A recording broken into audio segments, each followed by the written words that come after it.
there was no place to hold on to. And I think a lot of us have those moments where life fully falls apart. Usually it's in a part of our lives, but for me, it was everything.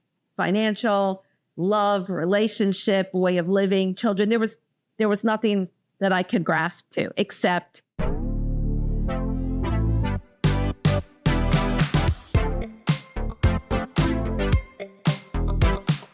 every story has a turning point, a moment when everything shifts. Here on Hope Comes to Visit, we hold space for those moments, the messy middles, the sacred breakthroughs, and the quiet strength that carries us forward. I'm Danielle Elliott-Smith. Thank you so much for joining me.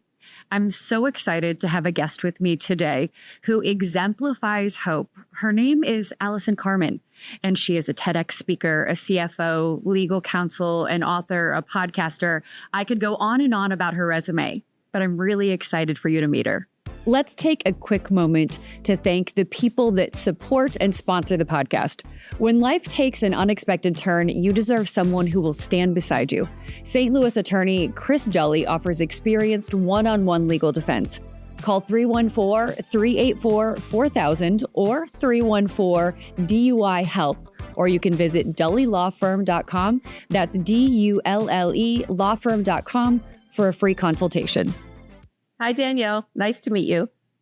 Allison, thank you so much for taking time with me. How are you today?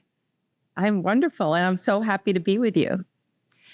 I was taking time. I need to take a minute to read a little bit out of your bio just so that people can get a full understanding of who you are, because I listed off a few things, but there is so much more to you than that, right? So Allison Carmen is a chief financial officer, a chief business operator, and general counsel of the Motherhood Center of New York, an author, a podcaster, a TEDx speaker, a business consultant, a frequent media guest.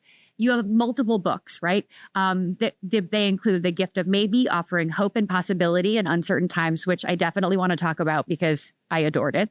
A Year Without Men, 12-point guide to inspire and empower, and your most recent audio original, which will be in paperback later this year, A Parent's Guide to Less Stress and Worry. And you, of course, have your podcast. I know that your path to having all of these ands in your title has not been seamless. Part of the reason that you are where you are is because you've had no's and you've had to work your way there. Can you give our audience a little bit of background on you? Sure. I always say that I was addicted to certainty. If I didn't know what was going to happen next in my life, I projected things were going to be bad or they weren't going to work out. And that's how I spent the beginning of my life. Always stressed, always worried, very sensitive. I had no idea what it meant, and it wasn't something I verbalized, but I was a very, very anxious child. And around the age of 14, I developed the story of how I was going to save myself. And I was going to save myself by marrying this great guy, going to law school, becoming a lawyer, making enough money. And I actually believed that when these things happen, I would be fine. And I think a lot of us do that. We spend our lives believing that the thing that's causing us so much pain is the thing that's not happening in our lives. And you know, we can't even fault ourselves for it because we're told that, right? We're told that if something in the outside in the world happens, then you will have safety and security. So for me, I still was very anxious. I see maybe you want to say something. No, I won't interrupt because I'm so enjoying what you're saying, and please continue, and then I'll jump in. Okay, so I held this story, and although I was still stressed and worried, I would say, "Oh, okay, you didn't do well in that test, but that you're going to get to law school and you're going to meet the guy, and then everything is going to be okay." So the tool was the story. So I had the anxiety, and it was the story of what will be that calmed me down. So sure enough, you know, again, very anxious, very worried, but I get myself through college, get myself through law school, married the guy who I thought was great at the time.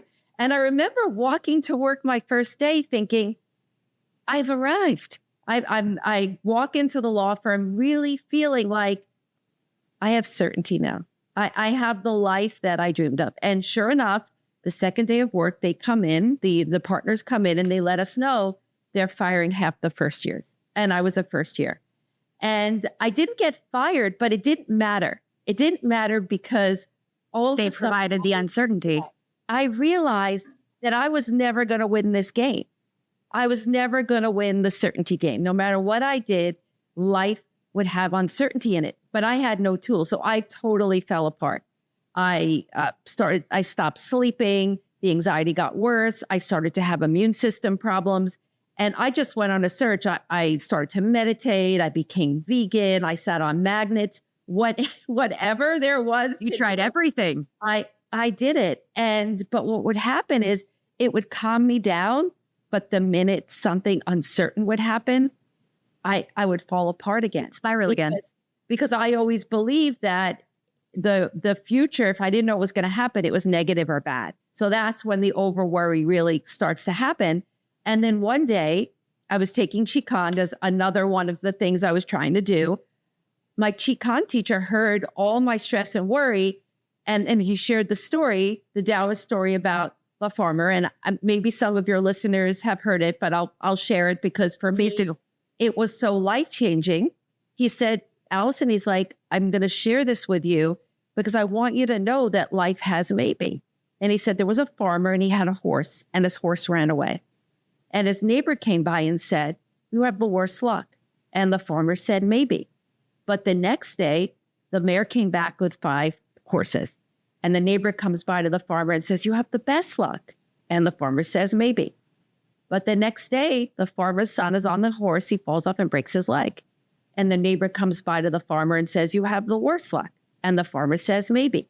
But the next day, the army comes to take the farmer's son to war, and they can't take him because his leg is broken. And the neighbor comes by and says, you have the best luck. And the farmer says, maybe. And in the Taoist tradition, the story means things are neither good or bad. But for me, that's not how I felt. I actually felt a pop in my chest because I never in my life thought that the horse could run away and come back with 5 mares. And it sounds so simple, but that night I went home and anytime I had a worry, Allison, you don't have enough clients. Allison, your child's not going to be okay. Whatever it is, I would say, well, maybe that thought's not true. And the minute I said that, all of a sudden it's not that the fear totally goes away. You offer yourself possibility in uncertainty. So, and at first it was just for stress. Then all of a sudden my mind was calmer. Then all of a sudden I started to view uncertainty as my best friend.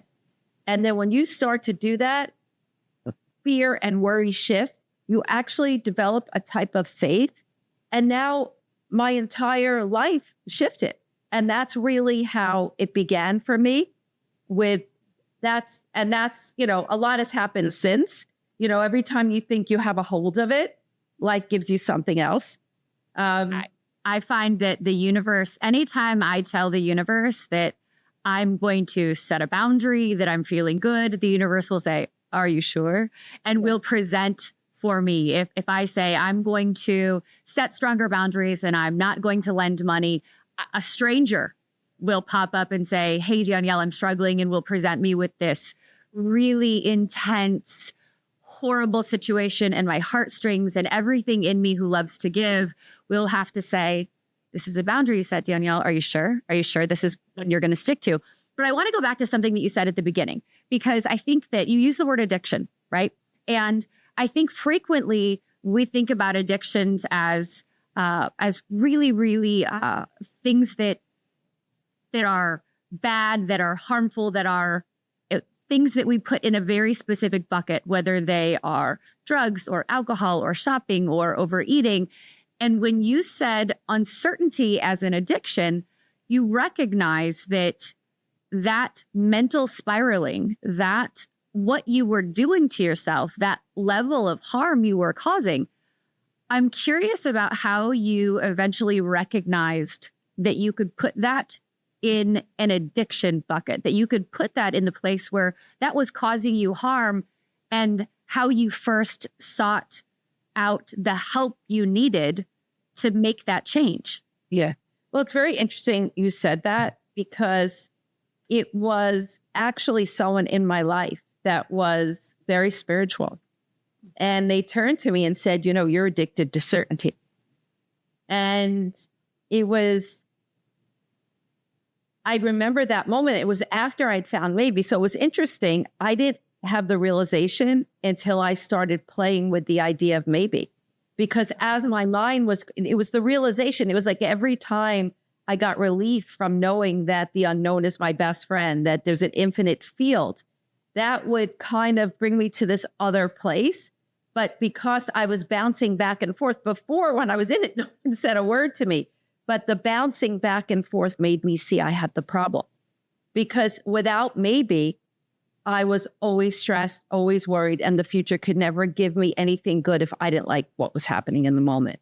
So it's interesting that the healing really started after the maybe came into my life. Then there was the recognition. Before, I thought if I would just eat more broccoli, right, then I would solve it, because it was an outer game. And again, a lot of us don't realize that, but we're just waiting for that thing to happen, believing that certainty will be ours. And I think that at the end of the day, everything comes down to our relationship with uncertainty. The person we marry, the job we're willing to take, the place you walk to on the way to work, whatever it is, we're always balancing that out if we don't have a good relationship with the unknown.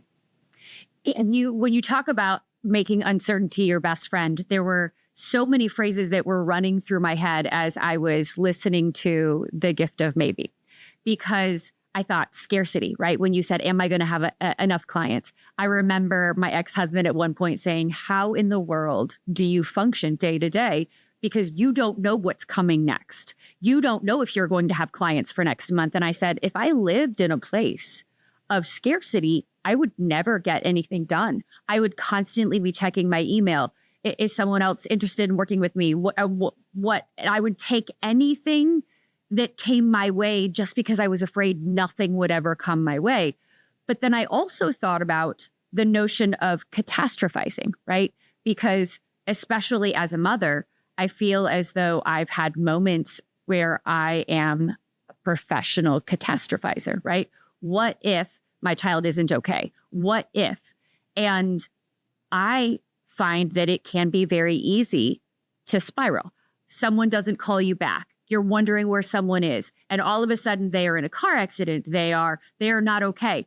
What tools do you give your coaching clients to help them avoid scarcity, avoid catastrophizing? And are there different ones for different levels of spiraling that way? Yeah. The one thing I have to say, what's so interesting about life is your ex-husband had just as much uncertainty as you did. Oh, that's the probably more. So that's the game we play. Like, we don't realize how much has to come together every day for us to wake up in the morning and just go on with our day, right? So we're always thinking there's more certainty than there is. And that might frighten some people, but if we start to realize that everything that happens in our life happens in the unknown, we start to kind of be friends with it better. So it's really interesting that certain people look at someone else's life as more uncertain than theirs, and we're all in the same realm. And you remind me of a story that I actually told in the last book I wrote, Maybe Everything's Okay, because for me, parenting was the most difficult thing. Because, you get to a point in your life, I'm like, okay, I could lose my job and I can lose my money, but my child needs to be okay. And there's no compromise on that. And anytime you need something to be a certain way, you will suffer. So I had this realization. I said, okay, in this lifetime, I can, kind of elevate and enlighten myself in so many ways, but I am not letting go of that thought that my child needs to be okay. So when I started to really contemplate it, I realized that, okay, there might be some level of suffering, but part of it is my relationship with uncertainty. Like you just said, the catastrophizing, that things are bad. So I realized that as a parent, the more you could become friends with the unknown, the less you will suffer. Because part of it is, I need my child to be okay. And another part of it is your relationship with uncertainty. So one night, I'll tell you a little story. One night, my daughter started to have stomach problems, and it went on for a couple of months. She was young at the time, and I took her to the doctor thinking maybe she was allergic to dairy. Maybe, it was an infection. And when I was at the doctor's office, he said to me, maybe your daughter has celiac disease. And for some reason, that was not okay in my mind. So he took a bunch of blood work and I went home and I was catastrophizing. I was, again, the minute we resist the moment, we're going to suffer. It was not okay. And my mind started to get crazy. And I had already known about maybe, but it didn't matter because I didn't want it. So that night I sat down, and this is how one of my favorite exercises developed. Of course, my ex-husband, he was fast asleep, and maybe his mindset was actually better. And I asked myself, what is your biggest fear? And my biggest fear was that my daughter had celiac disease and she would not be okay. And then I asked myself, are you absolutely certain that fear is true? And that's when you got to love life, because nothing is certain. Nothing. So I couldn't say, absolutely she had it. Absolutely she wouldn't be okay. So when I said, no, I'm not absolutely sure, then I said, well, what are your maybe statements? And that's what happened to me that night. Maybe everything would be okay. Maybe she didn't have celiac disease. Maybe she had celiac disease and it would be fine. Maybe you'll figure it out. And all of a sudden, I brought in possibility in my biggest fear. So although I was still afraid she had it, I realized that that was not game over. We go to the maybe not. We go to doom and gloom, and we forget that life is filled with possibility. So that night, the exercise of maybe was actually born, and I was able to hold it. And of course, the doctor didn't get the blood work back for 10 days, but I was able to hold it every time. She's not okay. Everything's bad. Well, maybe that's not true. Maybe it'll be okay. Maybe you'll figure it out. Maybe a lot of people live with this disease. And after 10 days, she didn't have it. She happened to just be allergic to dairy. But because for those 10 days, I held my fear in the infinite field. I held my fear knowing there were other possibilities. That was life-changing for me. And then I parented with maybe. So it's not that we will not suffer, but when you give yourself a little hope, everything changes. And then you actually look for more things. You're more courageous, because if you think about it, if you're not afraid of uncertainty, you're going to try new things. You're going to live with less fear. You're going to be more present. So, and that's how I parented. And parenting is not easy. I mean, I dealt, it's not. Yeah. Because it's always going to throw you, and you can't, it's like you love something more than yourself, but you have no control. Like in the spiritual community, we always say you can control yourself. Right. But what if you love something more than you and you can't control it? So, but again, if we could have a better relationship with the unknown, we will parent better. We will make better decisions, and will allow our child also to express themselves and find their own path. Again, a lot of parents are, you can't do that. That's not going to work out. And it's not because they want to control their child. They want to know everything's okay. I think people are very hard on parents. They're very judgmental when they see parents signing their kids up for every activity. I really think that the essence of it is, I am afraid my child won't be okay. So if I do this, they'll be okay. I do that, they'll be okay. But when you kind of master your relationship with uncertainty, you sit back a little bit and you say, oh, maybe there are many ways to be okay. And this moment can change. So that, I want people to think about that for a second, because we constantly talk about parents judging other parents, right? Yeah. Maybe the genesis, the origin of judging other parents is our internal fear that maybe my child is not going to be okay. I'm judging you because maybe I'm doing it wrong. And if only I was doing it that way, maybe my child is going to be okay. And maybe I'm doing it right. Maybe I'm doing it wrong. And my thought on parenting was always, I can only control what's happening in my house. And the only people who get to make a decision about what's happening in my house are the people who live under my roof. And so I always tried very hard to reserve any judgment that I had about anyone else and anything that they had going on. I want to ask you a question that I will inevitably ask anyone that I bring on. What is your definition of hope? it's interesting because in the Buddhist tradition, right, all attachment leads to suffering. So someone might say that hope is an attachment. Hope is us saying things need to change for me to be okay. But for me, I cannot get out of bed in the morning without hope. I think every business, every marriage, everything we do in life has hope in it. And where we get ourselves into trouble is that we overdefine what hope is. What we do is we take hope and we narrow it and we say, I hope that I will get this particular job. I hope this, I hope that. The beauty of hope is that if you can hold it in an expansive way, if you could hold it knowing that you don't know what's going to happen, you don't need to know what's going to happen, but you have hope. You have hope for humanity, hope for your life, hope for your children. But you hold it so broadly. For me, it's the most inspiring thing there is. And I say, maybe is hope without attachment. That's how I look at it. So maybe always brings me back to hope, but not rigid.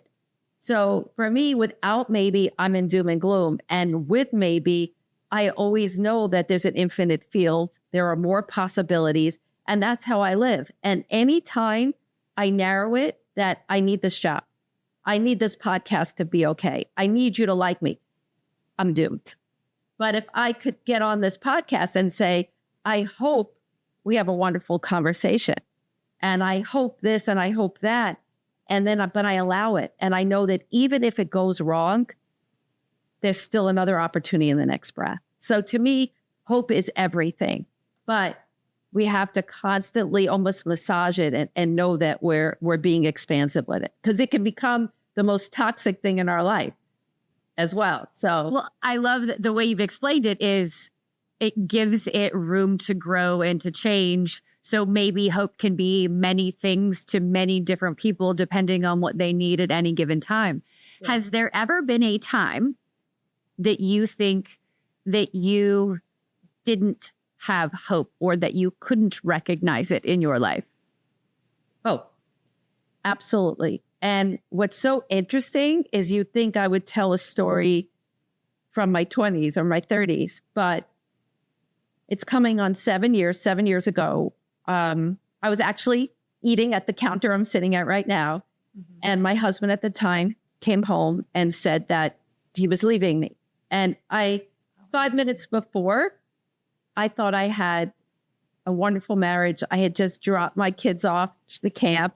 And I thought that nothing in my life was everything. I was flowing, but I had certainty that marriage was my certainty.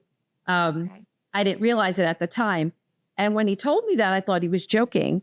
And then when he repeated it and the story goes on, I fell to the floor and I could understand how my life would go on.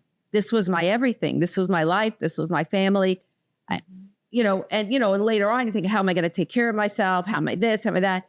But that moment, I felt hopeless. I felt despair.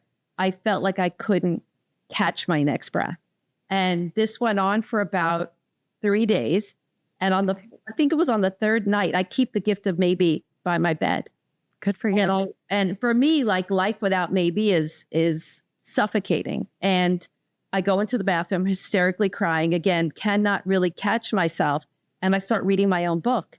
And on page 6, I listed all my biggest fears. And one of my biggest fears was, would my husband always love me? I don't even remember writing that. Wow. I don't know if an editor put it in. Maybe I put it in. And in that moment, even with all my heartache, because it was in the gift of maybe, I thought to myself, I have maybe. And in that moment, a tiny bit of hope came in, and I did that exercise on the book. And at the time, I thought he would stay, but I was like, maybe we'll work it out. Maybe he'll stay. And then I said, maybe I will be okay if he leaves. Maybe there are many ways to be okay. And I felt a tiny pop. It was a slither of hope, but it was enough for me to constantly remember that I had maybe no matter what, I was heartbroken. So it's not like you're not going to feel, you have to feel your feelings. It's not that you're not going to go through challenging times, but because I knew I had maybe, it was almost every day there was like, I knew that there was another possibility, even though I couldn't see it. And that my 3 days without hope, and then a long time with just enough. And I think if you remember that there's always the infinite field and the unknown could bring good things too, we live differently. Look at you following your own advice. Yeah. How powerful did that feel in retrospect, right? I know one of the topics that you discuss in detail and in a really beautiful way is regret and how powerful it is not to live in regret. But just the recognition that, because a lot of times we're really good at talking the talk, but not always doing as we say, right? I learned as a parent how important it was that, because my kids are going to do as I do, not do as I say, right? So it's important that I'm doing what I'm talking about. And there it was for you to follow your own path, a path that's proven. How powerful was it for you to recognize that you could do the work? Yeah, it was actually life-changing, but also it changed my relationship with maybe. Because at first, for a long time, it was a practice of, remember your maybe statements. And it was kind of like a practice to release, a practice to remind, a practice to allow. That moment made it a life perspective because so many things had fallen apart that my life perspective became maybe. I didn't know how I was going to afford my home. I didn't know how I was going to live without him. I didn't know how my kids were going to be okay. There was not a piece of my life where I could grasp for uncertainty. So maybe at sometimes life would feel solid and this would be uncertain and I would grab for the maybe. But there was nothing.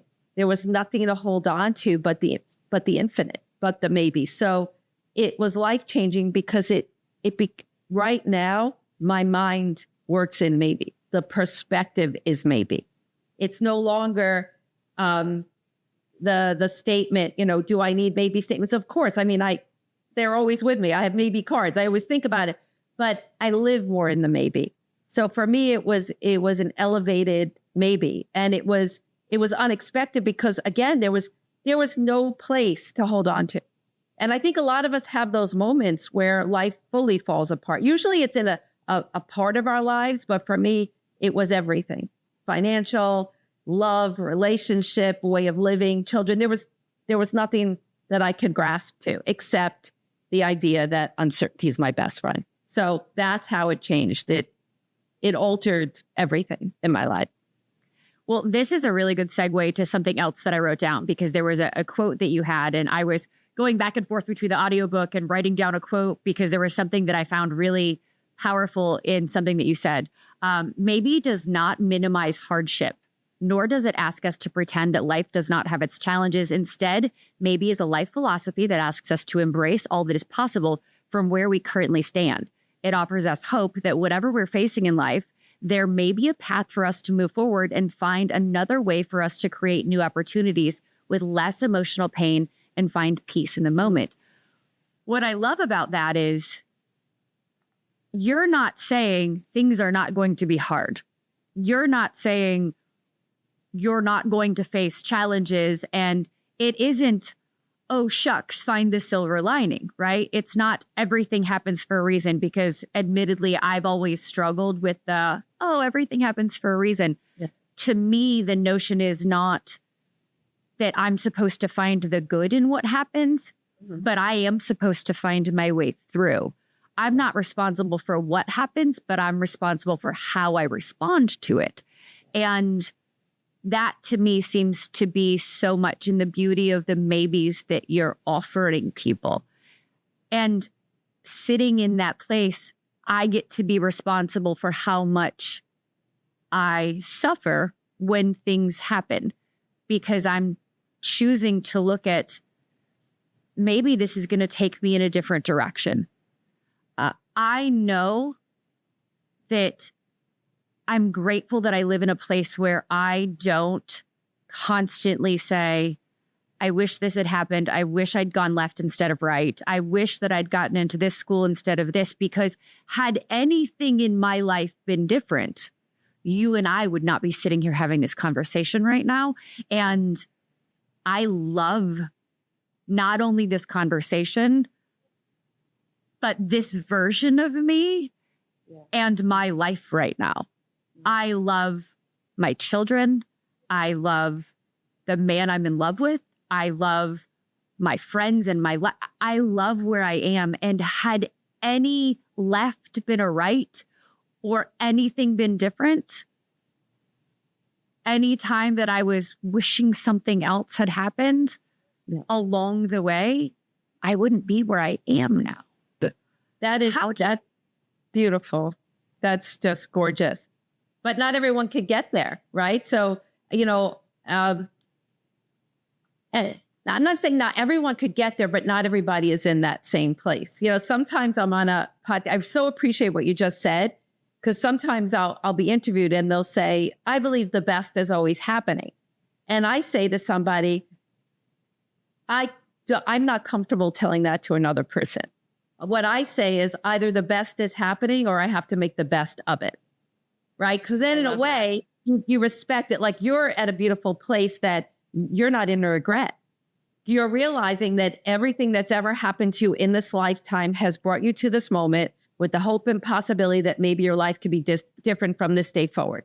Or I'm so happy and joyful that I have the life that I have. And so, but a lot of people, what they do is they look at the past and they believe that another choice would have saved them.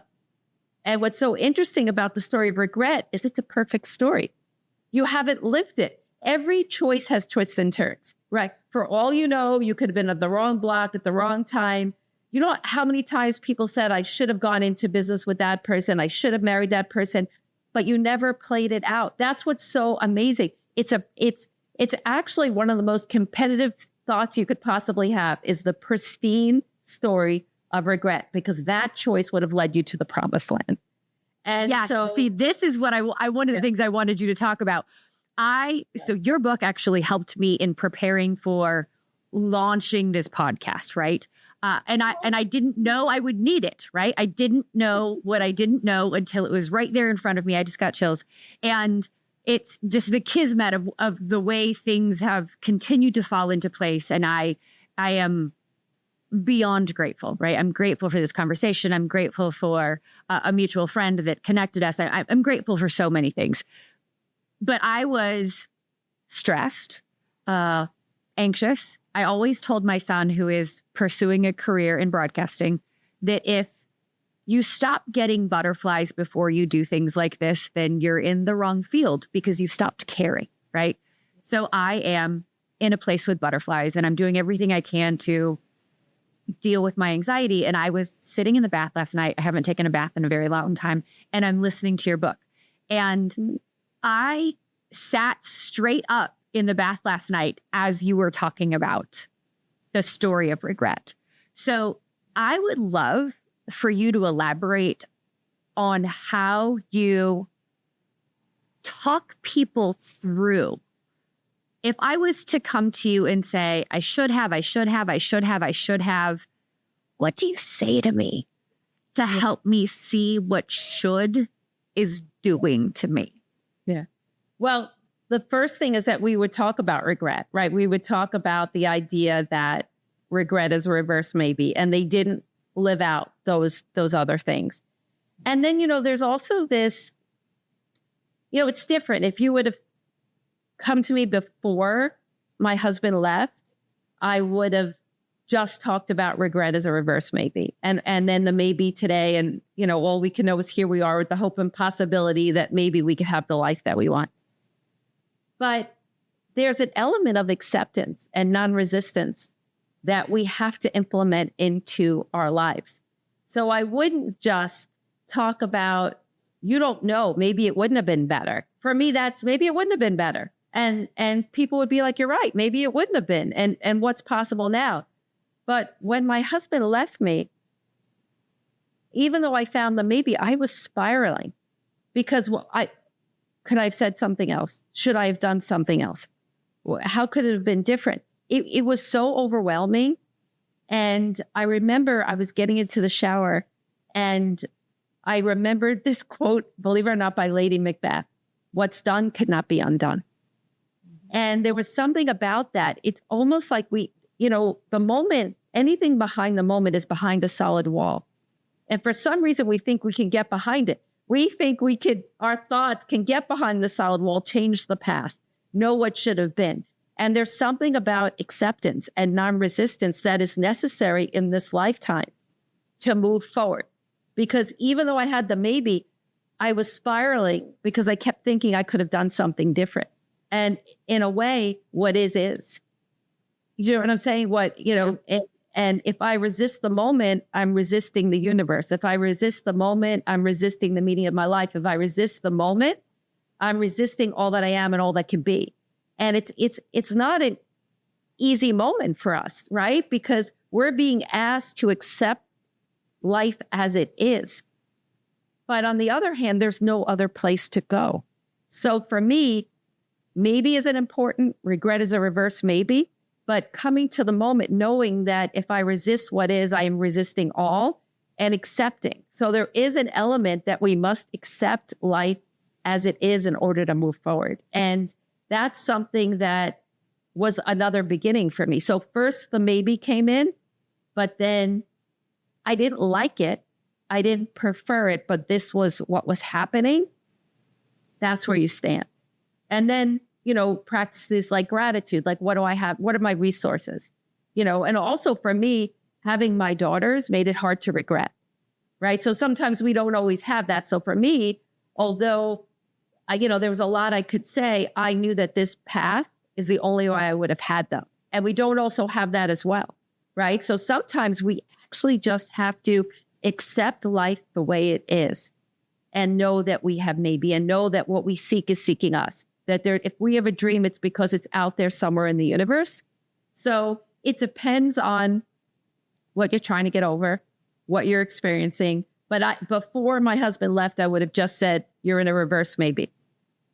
And now I realize that there's a lot more depth there. Without acceptance, moving forward is extremely challenging.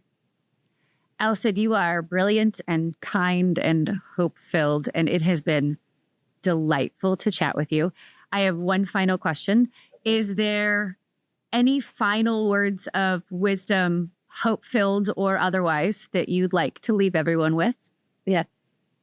Don't let anybody tell you what is possible and what is not in your lifetime. Truly, nobody knows. And again, what you seek is seeking you. Your dreams are real. And life really does have maybe. Because you don't know, that means all is possible. So in that moment where you feel lost, where you feel you can't find your way, when you feel like the next moment is unbearable, know that the next moment is the infinite field and all things are possible and you have maybe. And it sounds like such a little shift, but it's everything. Because the minute you realize you're not doomed, you open up to all that's possible in your life. So that, I think, would be my message. You are amazing. Thank you so much for being with me. As a reminder, people can find you on your website, AllisonCarmen.com. Your latest audiobook right now is the gift of maybe. No, maybe it's going to be okay. Okay, maybe everything's okay. Stress and worry. And that will be out in the fall as a paperback book. Yes, right. And right now it's available on audio. Where else can people find you? I have my podcast, 10 Minutes to Less Suffering.